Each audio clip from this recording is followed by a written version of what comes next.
La carta etica dello sport interpretata a fumetti, con una super testimonial, Federica Pellegrini. A Palazzo Grandi Stazioni a Venezia si sono svolte le premiazioni della seconda edizione del concorso dedicato agli studenti veneti Disegna a fumetti la carta etica dello sport.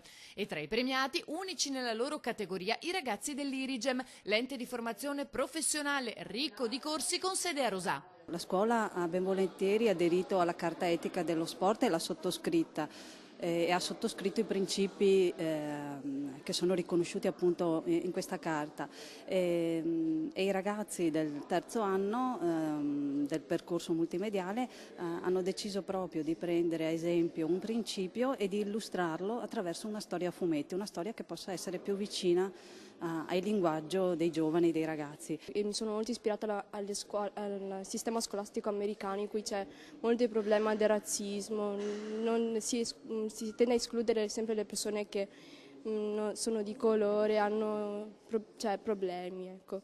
E di conseguenza, visto che c'erano tra gli articoli in cui parlava dell'importanza che lo sport è per tutti, allora abbiamo deciso di scegliere lo sport del pugilato e poi abbiamo voluto raccontare la storia di questo ragazzo afroamericano che voleva entrare nella squadra della scuola. Il tutto ha poi preso forma di fumetto, che si è aggiudicato il meritatissimo premio. Ci siamo resi molto fieri di noi stessi. Non pensavamo di arrivare così tanto con il nostro lavoro. È stato di sicuro una fatica ben ripagata. Con la scuola e tutto il resto sono riuscito a portare bene avanti questa passione fino a portarlo